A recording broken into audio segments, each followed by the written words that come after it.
Hello, Rokokomeister. Today I want to discuss the contentious issue of gun control in society and precisely because there's so many shenanigans that's going on. Every second day we hear blah blah blah blah. Let's look at 5 fuck-ups that could have been prevented. Number 1, the Miami massacre. On June 12th, 2016, Omar Mateen, a 29-year-old security guard, killed 49 people and wounded 53 others inside Pulse, a gay nightclub in Orlando, Florida. Surprise, surprise, most of the victims were Latino. You can't do that to Latino people. They created stuff like salsa, tequila, chimichurri. Let's zoom in on the perpetrator. He was identified as 29-year-old Omar Mateen. A former co-worker said Mateen had talked about killing people, used slurs, had a lot of hatred. But this guy had issues. Look at him. Does he not look scary to you? He's got a skew haircut. I don't know if anyone's noticed this. You don't fucking trust a guy with a skew haircut. 2. The murder of that journalist lady. On August 26, 2015, news reporter Alison Parker and photojournalist Adam Ward were shot to death while conducting a live television interview. The gunman was identified as 41-year-old Vesta Lee Flanagan, the second exotic name there, also known by the pseudonym of Bryce Williams, former reporter. So this guy used to be their colleague. The station fired him for disruptive conduct. So let's zoom in on the perpetrator. He was noted for sometimes throwing cat feces at the homes of neighbors whom he had disputes. Now that's a guy who's got problems. I mean, look at this guy. Earlier in his life, he's happy. Now look at him. He's pissed off. Nobody asked no question. You see someone like that on the street, ask him, hey, you okay, guy? This guy bought 2 Glock 9mm handguns and there was nothing to prohibit the transaction.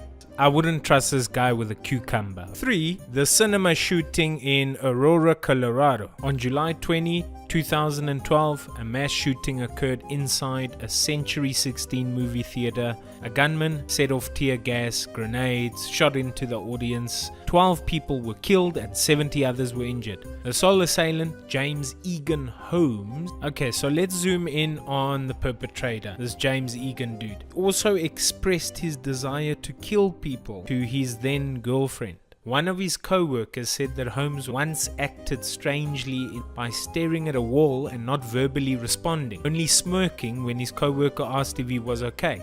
This guy was clearly kooky. But what's crazy is the fact that he just got a gun so easily. On May 22nd, 2012, Holmes purchased a Glock 22 pistol. 6 days later, he bought a Remington 870 Express Tactical shotgun. Hours after failing his oral exam at university, he purchased a Smith & Wesson M&P 15 rifle. This is a crazy dude. He's buying guns all the time. 4. The Townville Elementary School shooting. Now it gets interesting. A teenage suspect shot and killed his father before wounding 3 people, including 2 children. When he opened fire at a South Carolina elementary school, the gunman was a 14-year-old kid. Number 5, the Washington Mall shooting. A gunman opened fire at the Cascade Mall in Burlington, Washington, killing 4 females and a man before fleeing. And this is the dude who did it. Arcane, Ketten, I don't know how you pronounce that. At least he looks friendlier than the rest. What do these incidents have in common? 1, they all took place in the US. 2,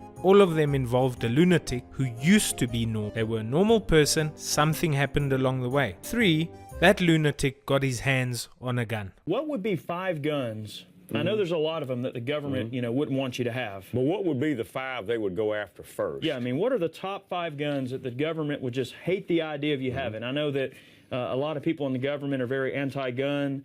Yes, guys, there's a good reason the government doesn't want you to have these guns. Show me that AR there on the end.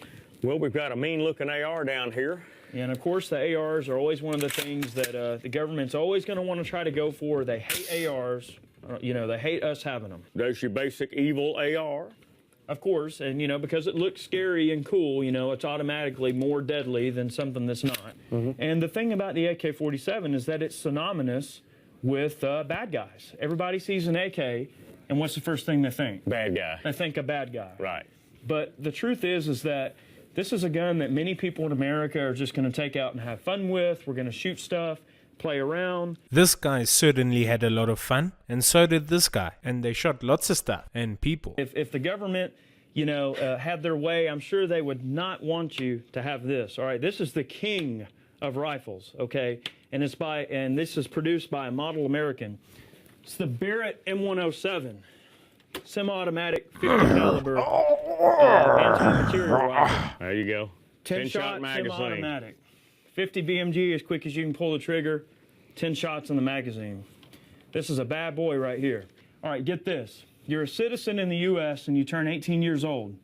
You can walk into a gun store and you can buy this, and no one will care. If you've got the money, you can buy that gun. If you got the money, more power to you. Mm-hmm. More power to you? Are you fucking kidding me? Do you really want this thing on the streets? Do you really want people walking around the streets with this kind of equipment? After everything that's happened, you can buy a killing machine like that? I mean, do you pack it in as part of your routine? Like your lunch? Laptop, check. Lunch, check.